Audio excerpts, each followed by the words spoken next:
and it's 8 o'clock, and we're at the intersection. It's so great to see everybody this morning, and I'm already making excuses that I haven't had enough of my coffee. I'm having a little language terminology problem this morning, trying to find the right word for what I'm looking for, but I'll just get a straw and drink it faster. So it's great to see you all this morning at the intersection. And we're going to take a few minutes, of course, for announcements. And I really want to focus our announcements in on the Sacred Action Labs. We're starting to get used to them, right? It's a very strong commitment and goal of Sacred this year to, we alternate months with virtual, no, I will take that back. We alternate months, once a month, and we come together in person. So we have 3-hour action labs that are content rich and deep, lots of networking as well, and free tacos and things like that.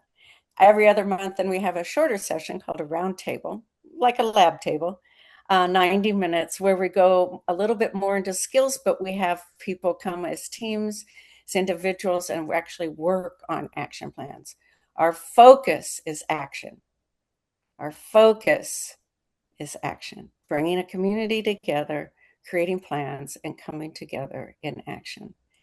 And so I think Alice might have already put in, but she'll put it in later because of our people who come later. But our Sacred Action Lab in January, see what I'm talking about? In July is for older adults. All of us, right? So cool, we're all getting older, but older adults and caregivers. It's really growing into developing something quite extraordinary. It's on July 15th, 9 to noon. Doors open at 8:30. Our keynote speaker, Dr. Dawn Martin, some of you know her. She now lives in Louisville and teaches at the Louisville Seminary there, but she led the Soul Center here in San Antonio. Prior to that, moved to San Antonio to care for her mother. She also ended up on the board of Sacred. So Dawn is going to be sharing with us her story as keynote and caring for her mother, the role of Sacred and resourcing in that caregiving. But also, she's going to be talking holistically about our caregiving, resourcing, companionship, the spiritual and faith component, because that's also her specialty and expertise. It's very exciting, and she loves San Antonio and is also working at helping to bring Sacred to Louisville. So there's a story, right?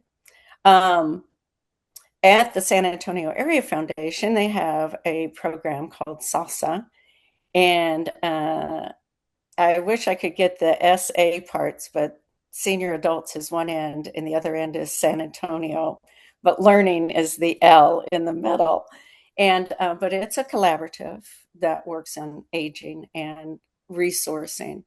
Jane has put together the panel of some folks who work with the various basic human needs as we age. So transportation and that specialized caregiving.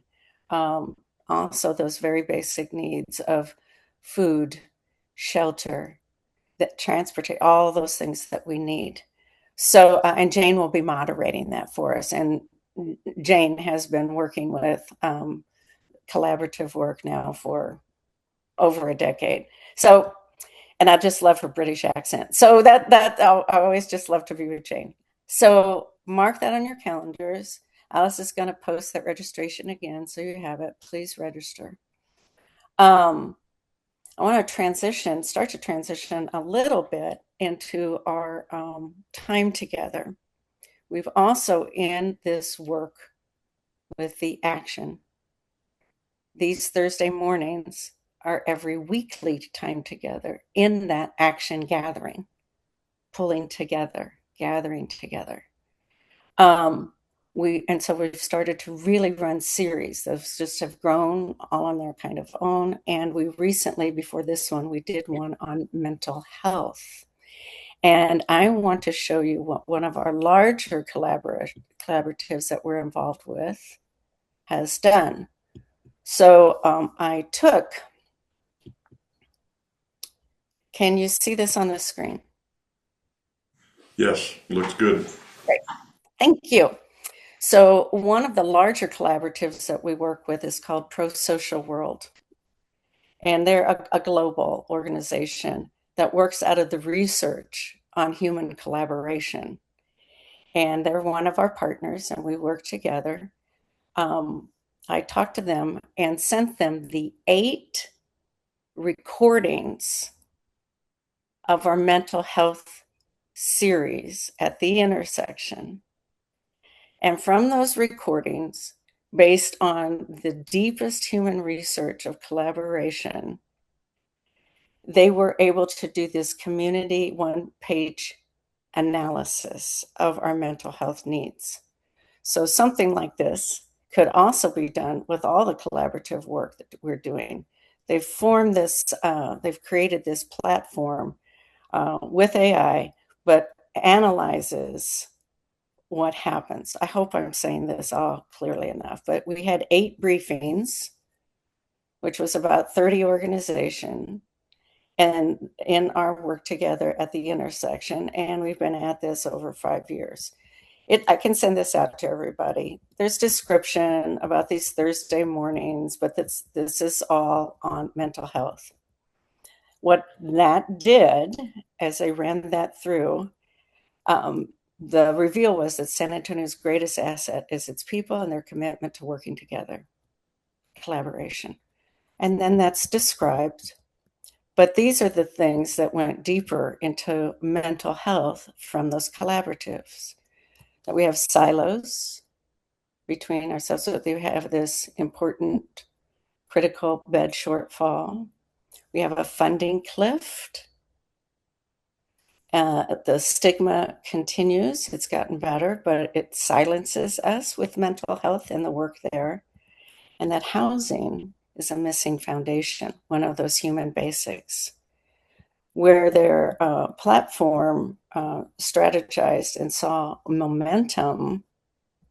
The series didn't just identify problems, it documented real momentum. So like today, we're going to be hearing about the ReSisters, and what they're doing. But in mental health, it was jail diversion feasibility, some pilots that have been launched, contacts, school-based, school safety for younger people, legislative advocacy, grants and fundings that are available and out there, housing toolkit, and the teen mental health survey. So there's momentum there. That's the action part. But they see this, it analyzed that these are the opportunities and the needs where we could be working. The championing the jail diversion center, building durable funding strategy, housing as care, strengthening the care pathway, system design, formalizing our relational infrastructure. That yes, we need champions, but we need infrastructure that pulls us together and keeps us together. And so the bottom line that it came up with, and we know how to do this over the decades, is bringing ourselves together. It's one of our San Antonio strengths. What the series made clear is that the community's values are not the problem. The gap is between what San Antonio believes and what its systems are built to deliver. Closing that gap is the work of the next 12 months. And Pathways to Hope. And so, Doug, I lob it to you to give us, well, it's right here too, but here's Pathways to Hope, where mental health is coming together. So when it comes to like what we're talking about today, maybe there needs to be a larger coming together of organizations that are doing more of the advocacy work in the world so that they can be and see each other and come together. At the bottom of the one pager is what Pro-Social World does. and this way that they do analysis as well. But it's a front and back one pager. Pretty incredible. And that we have this as part of our toolkit.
Perhaps while we wait for Ann to get reconnected here, and no way for me to possibly do an Ann equivalent to get Lisa to talk Lisa and Martha to talk about the work that they're doing.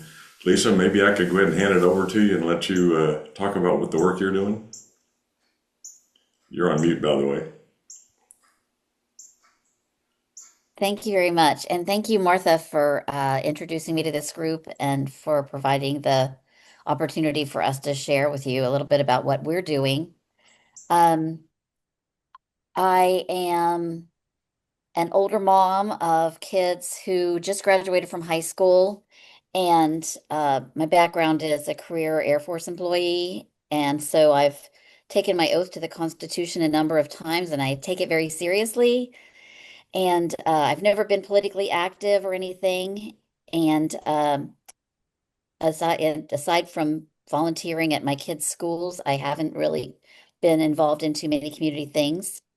But since 2016, uh, I've gotten more and more concerned about the direction things are going in our country and the fragile state our democracy is in. And so it's gotten worse and worse. And last year, about in January, I was walking my dog with a friend in the neighborhood, and we were, wringing our hands and expressing our concern about everything that was going on and tossing around ideas of, well, what could we do to make things different? And we agreed that we needed to uh, im magnify our impact, and that the only way to do that was to get more people involved.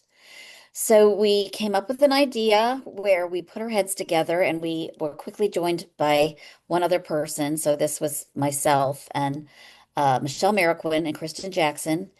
And we just all invited people that we knew who were like-minded, who had like similar concerns. We all got together at Michelle's house and all brought salad ingredients and just connected, and all agreed that we needed to build community and that we needed to find ways to take uh, impactful actions. And the real unexpected takeaway from that evening was also that everybody felt so happy to just be in the company of other people who shared their concerns and their interests. So we decided to continue meeting once. We meet once a month, the last Wednesday evening of every month for 2 hours, and we try to be respectful of everybody's time because we didn't want that to keep people from attending. So we when we met in February, we had last in February 25, we had about 14 to 18 people attending. And since then, we've grown. We have anywhere from 15 to 70 people attend now. And our focus is on community building I'm in a meeting. and actions that we can take to support democracy and teach I'm in a meeting. helping people move out of their comfort zones. And we've gone to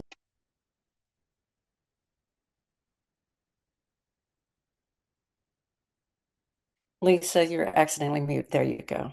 You're accidentally muted. Can you unmute yourself? There you go. okay, am I good now? You're good. So I'm not sure how long I was muted, but so our group Not was long. focused on taking impactful actions. We encouraged people to go to the No Kings protests, and that was new for me. I've never done anything like that, but we all felt like it was safer in these numbers. And as we continued to do things together, we started building relationships and looking forward to our meetings every month. So we're a nonpartisan group. We have Republicans, Democrats, independents in our group. Nobody has to tell where they stand politically or anything. It's just a group based on people who are very concerned about defending our democracy. So that's been great, and it's non-religious based, but we welcome people to share their religious views when we have discussions, and without anybody feeling that there's any pressure to ascribe to any particular faith or creed. And so that's been great. So some of the things that are trying to do is, in addition to taking action, is educating people. We've tried to have speakers each month that can uh, give us some useful information. And also, we've had a lot of political candidates speak. We've had Ron Nierenberg speak, and the two DA candidates spoke last month before the runoff. We've had Katie Padilla Stout speaking at our group. So we want to support candidates who are pro-democracy, who can help change the course that the country's moving in. So some of the things are focused on or concerned about is healthcare, democracy, as I've mentioned. And we have had a former detainee from Dilley speak, and as well as some church leaders who are supporting the detainees, former detainees, and those in danger of being detained. So we've got a group that takes clothing and food items to the detainees every couple weeks because a lot of them are afraid to leave their homes in order to go grocery shopping. So that's been a rewarding thing, a little bit heartbreaking at times, but it makes us feel at least like we're doing something to help. We're also concerned about the environment, the economy, women's rights, among other things, and basically the future of our nation and for our children. So it's been a great opportunity. I've gotten to meet some really neat women, including Martha. And Martha and I share a lot of the same passions for building relationships and community building. So she uh, thought that a connection to your intersection group would be good for both of us. So we'd love to explore how we can work together. Would love to learn more, a little bit more about your community building, or and how that can and community action and how that can maybe align with our um, political and community actions. So I think that's our group. That's our an introduction to our group in a nutshell. But does anybody have any questions? Well, I have some comments. I always have comments, and then Martha's going to ask a question. But um, one of the sidebars that kind of happens at the intersection are just words. And so I found it just fascinating when Martha told me about the resistors, is that common cyst in there of sisters, resistors. Hmm. Yeah, all of that, right? And it comes from the root of stand, stand. Yes. So the restanding and sisters, standing. I just kind of flourished in that moment of the wording, and um, but what I really noticed in what you were sharing, um, and this goes way back into the intersection and collaboration, is that the collaborations that have the largest impact um, also focus and work at the bottom, the base of Maslow's hierarchy of needs. Hmm. So hang with me here for a minute. In that base, that foundation, are those very basic needs: food, shelter, right? But one of those needs is identity. Identity. And then if you're working there and in that space, and you are, it's not just about you feeling like you're doing something. You are doing something when you're reaching out to others. But as you come together too, you are remembering, putting back together your own identity, but that identity as a group of people, right? Hmm. And I will even go as far as saying what you're doing by listening to that coming together of different people, nonpartisan. We don't know, what where you are on that spectrum, right? We might not even know your religious affiliation, Hmm. but we're here together as a community. I would go as far to say that what you're doing is healing the divide. We're a polarized country, and we can even be polarized individuals because we live here, right? But by coming together, the way you're coming together, you're also providing identity, shared identity, and helping to heal those kind of divisions that we categorize and perceive, all of that. It's such important work. And it's hard to see unless you know what you're looking for, right? Hmm. And so I'm going to leave it at that because I really want to commend the simplicity of the work that you're doing. It's not rocket science, right? It's human science. So sweet and simple. And yet it also has its own kind of rules that Hmm. you're using that causes even then more people to come together. So you really are, whether you know it or not, nobody gave you a handbook, right? But we're created this way. And that's the work that Pro Social World does. And now I'm going to, Martha's got her hand up, and go, Martha. Great work. Well, when I've attended the meetings of the ReSisters, what strikes me is that first of all, it appears as you look around the room and you look at the neighborhood where it's situated, that this is a fairly privileged group of people who live in the northwest part of San Antonio.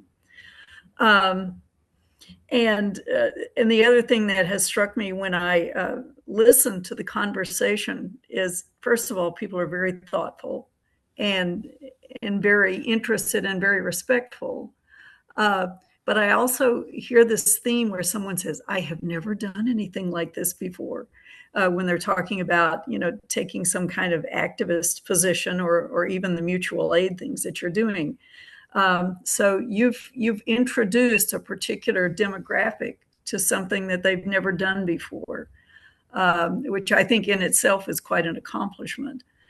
And one of the things I would be interested in knowing is, when you first started having meetings, you called yourselves the Salad Sisters because you just got together and ate salad. Hmm. And somewhere along the way, you changed it from Salad Sisters to ReSisters.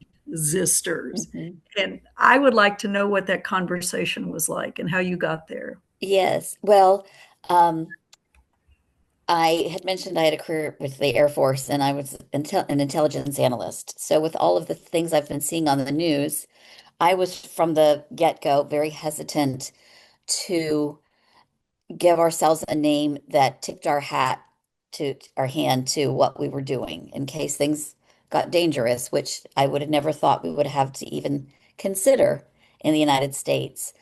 But we decided to start with a name that was just kind of ambiguous and, just about community. And we thought coming a salad and community of women who eat salads together is just a really good starting place. And it kind of broke the ice.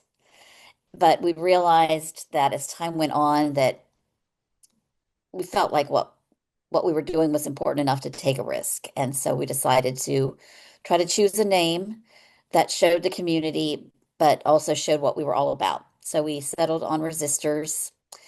Some people have had concerns about it because they think it's too much about what we're against versus what we're for. And that could be an item of discussion in the future, but we figure, I, in my opinion, right now, resistance is really key to take the next step. We have to resist the the bad things that are going the bad direction that people are taking things in our country. So and then with the word sisters in it, we also thought that emphasized the community building aspect. And so that's kind of how that migrated, and we just kind of tossed some names around and came up with it. And one thing that I think about our third or fourth meeting, a new person came, and we used to, when we were smaller, we would go around and everybody told a little bit about what brought them there. And this one woman said, "What I like about this is all of a sudden in this group of women, I felt like I could breathe." And so we want it to be somewhere where we're resisting, but we're breathing together too. So kind of, it's really not a complex decision that we did. We just kind of wanted to find something that expressed what we were about. Lisa, you have given so many. Of course, I have to jump in. You Yes. have given so many important examples just in what you've said of back to the human research. Um, when I talked about the foundation of Maslow's hierarchy, Hmm. the collaborations that have the largest impact, besides being focused on that foundation, if you're focused there, right, then all those other things that go up the pyramid start to take care of themselves and heal. Hmm. The other element, there are two elements to that foundation of impact. The other element is geographical proximity. The efforts that have the largest impact also are in proximity on a map to each other. Hmm. Now, those are at various levels of map, right? Hmm. But the fact that you're gathering in that geography, so we need probably 1,000 of those gatherings Hmm. across San Antonio, right? In Yeah. geography. Now, San Antonio itself So some of us work that way. It's its own geography of proximity, Mm-hmm. right? But we need the smaller ones as well. The other thing, so that's a powerful example of the research of impact. Another thing that you talked about that's a powerful example, again, I'm losing my connections here, as I did with the computer this morning.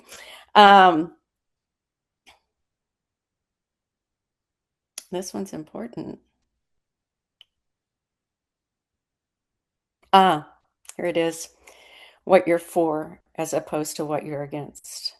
The research tells us that there is more energy, literally, power in the what we are for. Now, that doesn't negate, right, what we're against, but there is more power and potential in what we're for. So a protest is really a test for what we are for, not what we're against. Now, again, that said, the research, it is important in the building of what we're for to name what our concern is, right? You got to name it, but it's the focusing then, the efforts. So when you gather together, that's what you're for. You're for community. You're gathering together. You're gathering energy, right? And you've already said what you're for. You're for democracy. You're for gathering together. We're for working together. We are concerned about our democracy. And you're not afraid to name it, right? Because if we do not name the concern, it will hide in the energy and it will divide it and break it down. If we do not name it, it hides. So, and we've got lots of different words for all of that, depending on what angle we're looking for, but that's very basic human research. We are so fortunate in this very, for me, confusing time. We are so fortunate to have this kind of research available to us where we're able to look at our actual work in the moment and shift and tweak and remind ourselves. So that reminder, that gathering together helps remind us, put our minds together. It helps us to remember, put all of our bodies together, so that we keep focusing on what we're for. I would add to any effort that what we do, any of us, right? That what we are for is the future. We are for children. We are for leaving them something better than where we might be. And if we focus our work on Maslow, our geography, what we are for, and we are for our future generations. Peter. Thank you, Anne, and good morning, everyone. Peter Onofre with New Life Christian Center. Thank you, Lisa, for the presentation, and I applaud your courage to step out and to organize. And of course, we hear the word politics, and it's just the word politics once you say it, and it becomes like, okay, this is a division. And for myself, the way I've adopted the word and my definition of it is very simple: the process by which we choose that we will live. So politics are necessary that in our home, we choose. In our communities, in our congregations, we choose. In business, we choose how we're going to live. So, of course, when we get to the government component, it's what governs the way that we live. So being involved in the process is critical. And to the protest side, and thanks for sharing and breaking down that what we're for, right? And as a Christian, restoring Judeo-Christian values and strengthening the family, that's my purpose. I'm driving toward that. And how do I make that greatest impact in my proximity and being very focused and doing the work? And as the model, right, with Jesus, he overturned tables, right? When we talk about the Christian perspective has different facets. And I think that was a protest at the temple because he was not happy with the structure and the way they were governing the people that were under their purview. And that is at the crux of what God's trying to get at with each one of us, is how we govern ourselves first and foremost, but then we create the government that governs us. So policies are what's going to be judged, right? We're judged by what we do, our actions, but for governments, it's the policies. That's why it's so important that in the scripture says, come let us reason together. And that's why I love what we're able to do, where we can have these conversations, where you can be very conservative. And I have Judeo-Christian values, so I'm very devout in those values, and establishing them in community is important to me. But how we can find not an extreme all the way to the right or all the way to the left, but having that happy medium where we can say, we can find a place where we can cohabitate together. And even in the scriptures I might lose you here in a minute. I'm losing power, but I just want to touch this last point because when the Israelites were sent out and had to leave their land, wherever they landed, Jeremiah said, build houses, plant vineyards, plant fields, and prosper there. So that's back to doing the work in community so that we can have that greatest impact. Even when we're under oppression, he told them, pray for the place where I send you, that it would prosper. For if it prospers, you shall also prosper. So we're all in it together. Um, I love the fact that you're stepping out. I think just keeping in mind what are our values that we're driving toward for our nation, because that's ultimately what we're going to be judged by as a nation, from my perspective as a Christian. And of course, us individually have our own personal responsibility. So that's my position, and thank you for sharing. I I want to appreciate say that. too, Peter, yeah, um, if we started with breaking down a word, but the key breakdown with politics, polis means people, and politics simply means the work of the people. And another similar word, but it has one has Greek roots, the other one has Latin, but liturgics, which is used in churches, liturgics, it simply means the work of the people. But the with politics, as with any word, it's a two-sided coin. So it goes bad, it does good, the work of the people. We are doing right now the work of the people. And in fact, boy, this one's way out there, but separation of church and state, which we have not yet figured out. If we did, we wouldn't even be having these conversations. But separation of church and state happened because of what they were against and naming it, Hmm. and insisting upon what they were for, and we're still trying to figure it out. So what they were against was having a religion, a state religion, a part of the governmental politics, messing with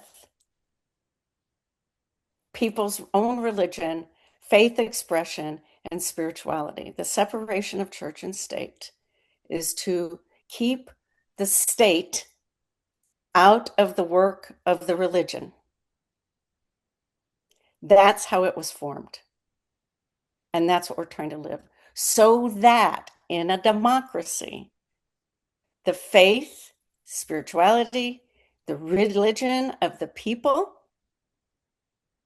could be alive, a well, and being in the world. It's a beautiful example, again, that we still are trying to figure out. And we're trying to live it out here at the intersection. And your resistors, I just love it, but are living it out. You're living out your belief system, what you value, and you're doing it together. I can't say enough. I just think what you're doing is beautiful. And where are you gathering? If you get up to 70 people, I'm sorry that my thing crashed, so I probably missed that. Right. Where do you gather?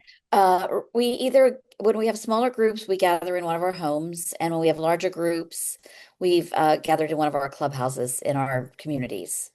Uh-huh. Where we would love, we talk about we need to find a wealthy person that to join our group who can like provide a bigger meeting space. But so far, we just try to figure it out as we go, and Yeah. uh, Well, and we you'll don't have figure any out it's dues, so we don't want anything expensive.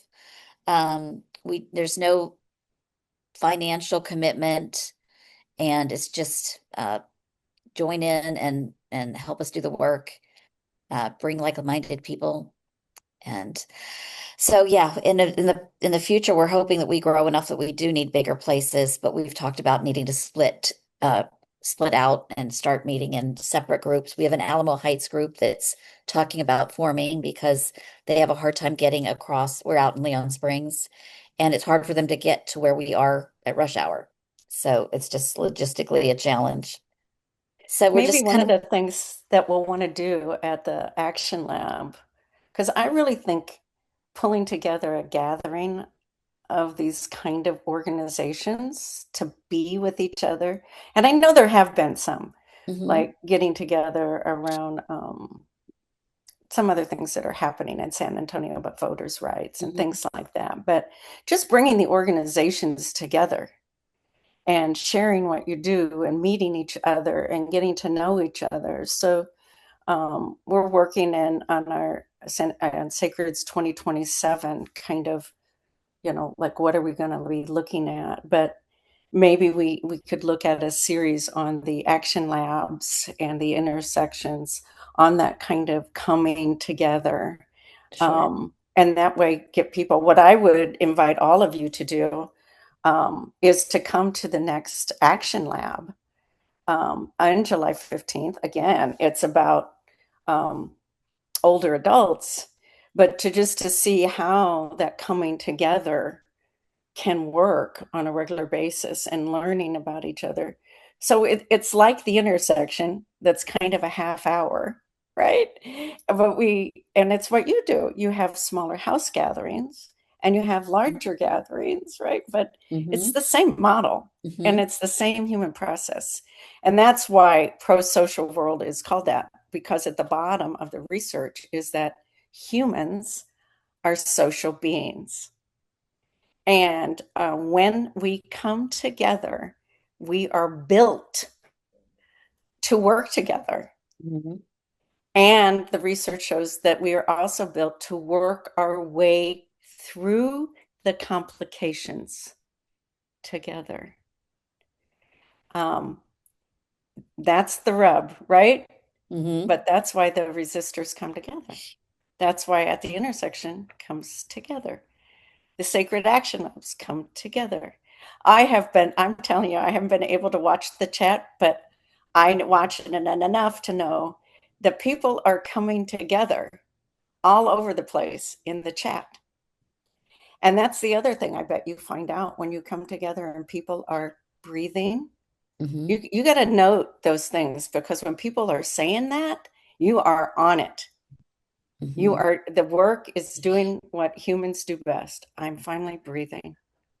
I'm Hmm. finally able to be with a group where I can feel comfortable and I can talk and I can breathe. I Hmm. can be me, which is identity. Um, it's just, you're onto something, which is as old as humans are. And so kudos to that. I think we have time for one more comment or question. And then Martha's going to tell us a little bit about the group that's coming next week, I think. Support and Defend, are they coming next week? Next week is Compassion Conquers Cruelty. Well, tell us about them. Just a little line. Okay, I'll try to contain myself. This is a group that started about a year and a half ago when they recognized that in the middle of our city, we have an ICE enforcement and removal operation. Suddenly the detention centers attracted attention, but this facility has existed for a long time here in San Antonio, where people are given appointments, immigrants are given appointments to come for a review or a check-in. And many of them have been doing this for years, and it has been administrative, where it's just confirmed that you're at the same address and things like that. But now ICE has turned it into a pretext to detain people, to fine people, to put ankle bracelets on people. So Compassion Conquers Cruelty about a year and a half ago decided that they would create, started first just kind of a monitoring system where they stood out on the sidewalk in front of this building to show ICE that we were aware of them. And they're also reaching out into the community and asking other people in our community to come and observe this, because we didn't want people to claim they never had any idea this kind of thing was going on. There's a lot of human misery there.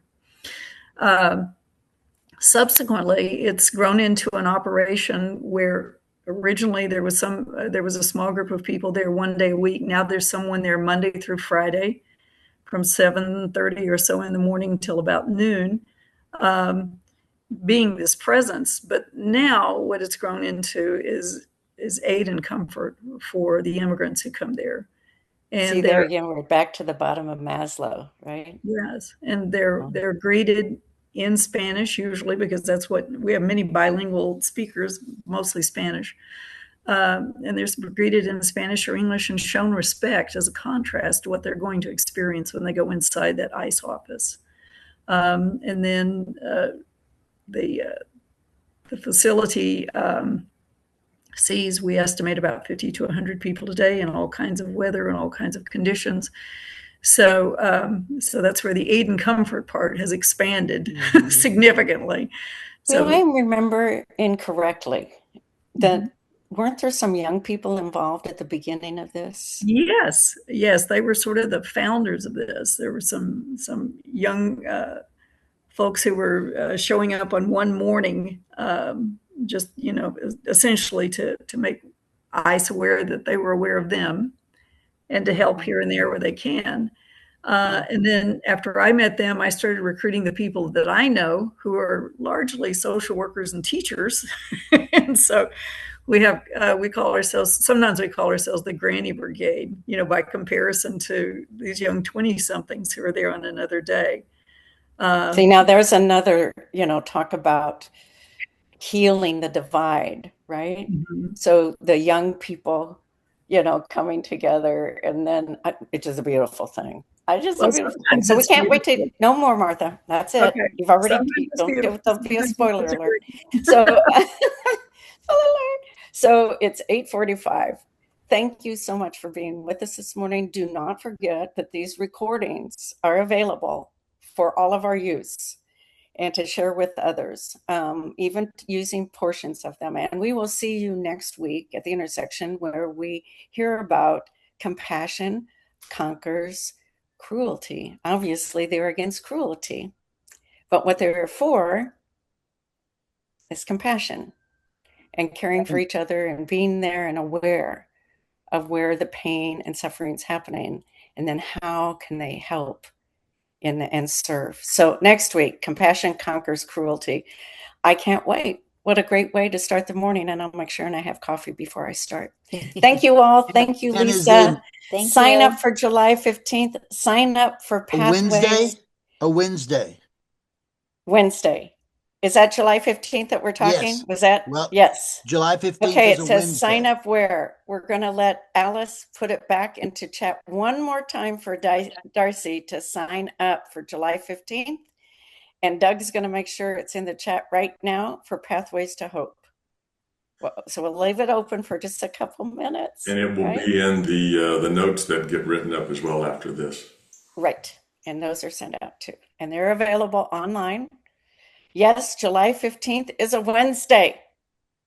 There must have been some, July 15th. It's a Wednesday. We all know now. Thank you all for being with us. Keep up the great work. And I'll see you next week. Have a great weekend. Bye, all. Bye-bye.